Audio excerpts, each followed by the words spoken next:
നടുവേദനയുള്ള ആൾക്കാർ അല്ലെങ്കിൽ ഡിസ്കിന് പ്രശ്നമുള്ള ആൾക്കാർക്ക് എനിക്ക് ജിമ്മിൽ പോകാൻ പറ്റുമെന്നുള്ള സാധനം ജിമ്മൊക്കെ നമ്മൾ പൊതുവെ സ്റ്റോപ്പ് ചെയ്യും. കാരണം നടുവേദന ഒരിക്കലും വന്നു കഴിഞ്ഞാൽ എല്ലാ പരിപാടിയും സ്റ്റോപ്പ് ചെയ്യുന്നതാണ് പൊതുവെ കാണുന്നൊരു സംഭവം.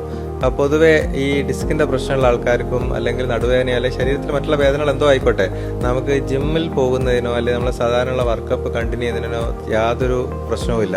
പക്ഷേ ചില കാര്യങ്ങൾ നമ്മൾ ശ്രദ്ധിക്കേണ്ടതുണ്ടാവും. അത് നമ്മൾ പ്രത്യേകിച്ചും ജിം ട്രെയിനറിനോട് നമ്മൾ പറയണം. നടുവിന്റെ ഡിസ്കിന് പ്രശ്നമുള്ള ആൾക്കാരാണെങ്കിൽ പ്രത്യേകം അത് മുൻകൂട്ടി പറയണം. അതുപോലെ തന്നെ നമ്മൾ മുന്നോട്ട് വളഞ്ഞിട്ട് വെയിറ്റ് എടുത്ത് പോകുന്ന വെയിറ്റ് ലിഫ്റ്റിംഗ് പോലെയുള്ള എക്സസൈസും ട്രെയിനിങ്ങും നമ്മൾ കഴിയുന്നത് ഒഴിവാക്കണം. അതുപോലെ കുറേ നേരം മുന്നോട്ട് വളഞ്ഞു നിന്നുള്ള പോസ്റ്ററിലുള്ള എക്സസൈസുകൾ കഴിയുന്നത് ഒഴിവാക്കണം. അത്തരത്തിലുള്ള കാര്യങ്ങൾ അത് കൂടുതൽ നടുവിന്റെ ഡിസ്കിന്റെ ഭാഗത്തേക്ക് പ്രഷർ കൂടുകയോ സ്ട്രെയിൻ വരാൻ സാധ്യതയുള്ള ആയിട്ടുള്ള എക്സസൈസും കാര്യങ്ങളൊക്കെ ഒഴിവാക്കുക.